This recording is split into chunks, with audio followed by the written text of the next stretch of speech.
Ang traffic wala nang solusyon dyan kahit anong gawin. Meron na lang pala solusyon sa traffic, pandemic. Pero kung gusto talaga nila masolusyonan, maibsan man lang, dapat ang gawin nila, no? Mag-space out sila ng mga sasakyan, mag-limit sila ng mga sasakyan. Halimbawa, pag-phase out ng sasakyan, halimbawa, 10 to 15 years, yung sasakyan na binili mo na brand new, ay mape-phase out after 15 years.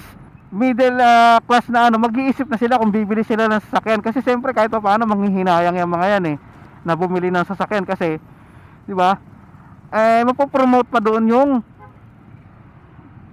pagsakay sa mass transportation, sa mga LRT, MRT, kasi alam nila na pag bibili ako ng sasakyan, may expired, magpe-phase out din ng 15 years, sayang lang yung pera ko. Phase out mo na ng sasakyan, 15 to 20 years, phase out mo na siya.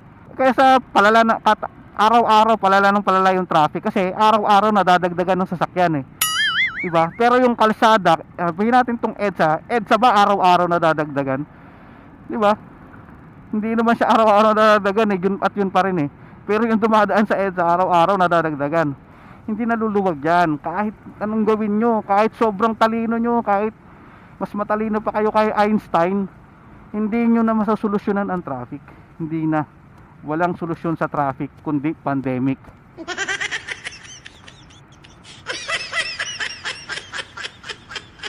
O kaya solusyonan mo yung kalsada. Araw-araw mo palawakin yung EDSA. Halimbawa ito. So araw-araw ka bungkalin mo diyan para lumuwag yung EDSA, magkaroon ng araw-araw magkakaroon ng panibagong lane. Bungkalin mo ng bungkalin yan. So, di ba? Magandang umaga. So, napanood niyo na ba yung balita na nagpaplano, nagbabalak, pinag-iisipan kung ano man, tatanggalin na daw ang EDSA busway. May plano, di ba? Tapos pinag-iisipan na magkaroon ng congestion fee. Ibig sabihin, parang toll fee. Pag dadaan ka sa EDSA ng sobrang traffic, kailangan magbayad ka. Parang toll fee. May panibago na namang mungkahi para mabawasan ng traffic sa EDSA. Yan ang pagpataw ng congestion fee. Kinumpirma rin ng MMDA na napag-usapan din ang pagtanggal ng EDSA bus carousel. Di ba? Bakit ganon? Dumadaan ka na nga lang sa EDSA, magbabayad ka pa. Pero di ba dapat ang magbabayad yung mga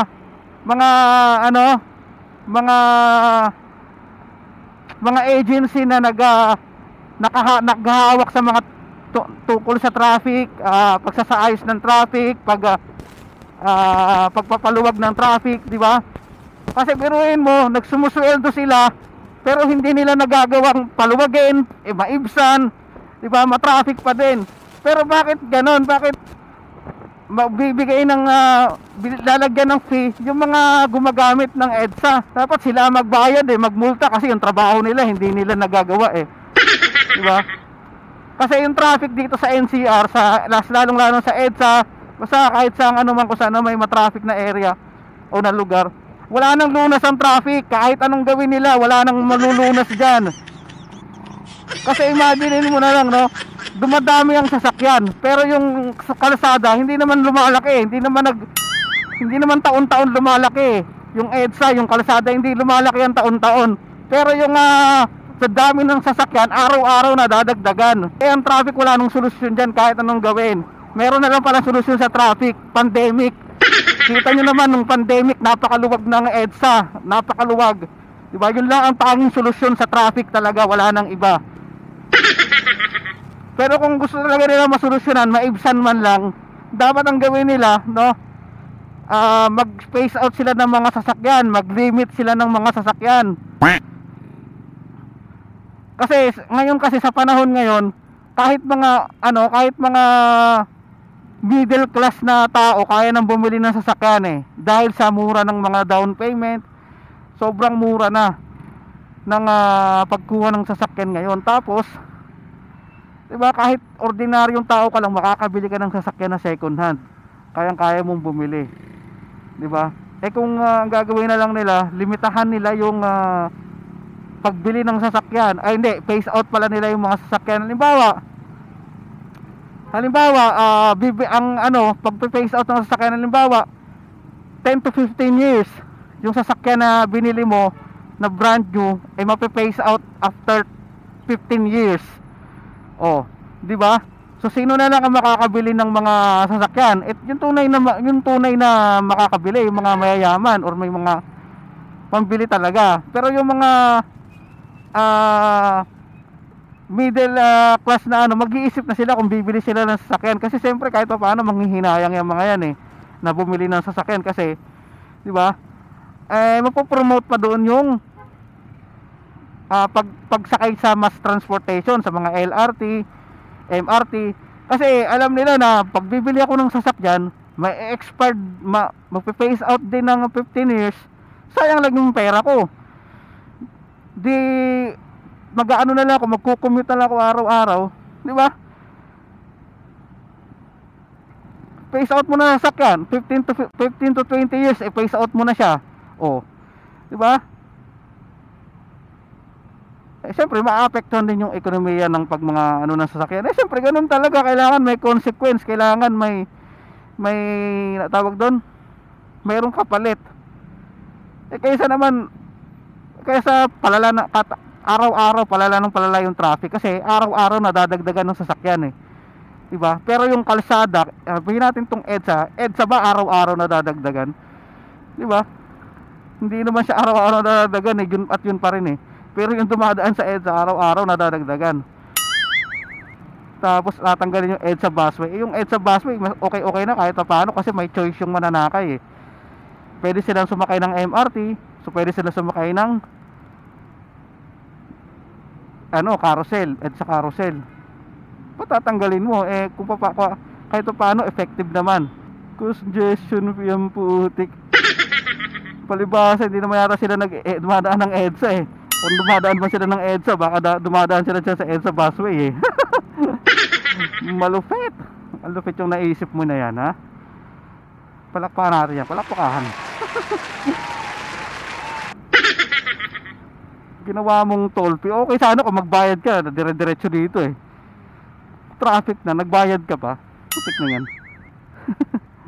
Dapat kayo nga yung pinagbumulta Kasi ang trabaho nyo ay iayos yung traffic, paluwagin yung traffic, mag-isip kung paano may ibsan yung malubhang traffic. Kahit kailan hindi nyo naman nagawa yun Nagawa nyo bang ibsan ng traffic? Hindi So dapat kayo ang pagmultahin kasi binabayaran kayo, sumusweldo kayo, hindi nyo nagagawa yung tunay na trabaho nyo. Tapos pag babayarin nyo yung mga gumagamit ng EDSA, wow! Ang lupit! Hindi naluluwag yan. Kahit anong gawin nyo, kahit sobrang talino nyo, kahit mas matalino pa kayo kay Einstein, hindi nyo na masasolusyonan ang traffic. Hindi na. Walang solusyon sa traffic kundi pandemic.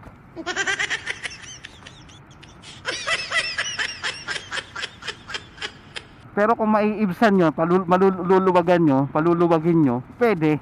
Yun nga, mag-phase out kayo ng sasakyan, magkaroon kayo ng limit ng ng sasakyan. Kasi ako kaya ko bumili ng sasakyan kung gugustuhin ko. Pwede na! Kasi ang gagawin ko lang naman, bibili ako ng second hand na sasakyan may sasakyan ako, mura lang yun, diba? Pero kung alam ko na yung sasakyan na binibenta is hanggang 15 to 20 years lang, hindi na ako bibili. Kasi total may expired lang naman to sasakyan ko masayang lang yung pera ko gagamit na lang ako ng mass transpo, MRT, LRT, diba? Napakabilis na kasi kumuha ng sasakyan ngayon, napakadaling kumuha kasi napakamura na ng down payment.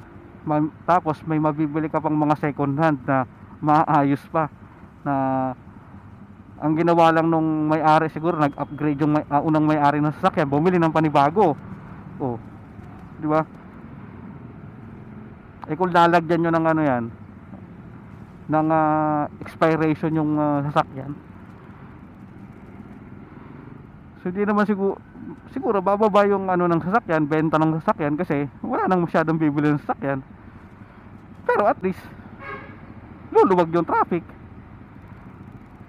Di ba? Luluwag yung mga kalsada. Kasi mababawasan yung mga sasakyan.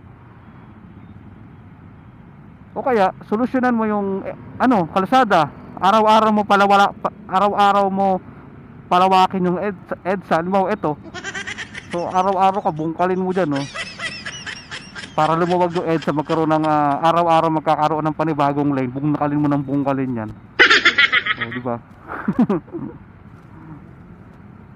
Ang lupit nyo. Congestion fee, putik. Ang lupit. Tanggalin daw yung EDSA bus lane. EDSA bus, putak, ginastusan yan, tapos tatanggalin nyo. Tatanggalin naman daw pag alam na lumuwag na yung yung mga mass transport. Tsaka na lang tatanggalin. Oo nga. Tatanggalin nyo nga. So ang problema yung ginastos nyo dyan. Paggawa kayo ng mga terminal, ng mga estasyon, palagay kayo ng mga elevator. Yung mga elevator pa ata sa mga station, di pa ata gumagana eh. Tatanggalin nyo na. Yan, magandang umaga dito tayo sa EDSA Farmers Cubao Ilalim. So yan, sentimiento di kamotes lang yan, ha. Ito ay akin lang naman. Hindi ko po kayo pinangungunahan o Magandang umaga. dahil ang mga sinasabi ko'y akin lang naman. Pisyo. Naman, pagsinil, wag na kong pakinggan, pagkat ang sinasabi ko ay akin lang naman.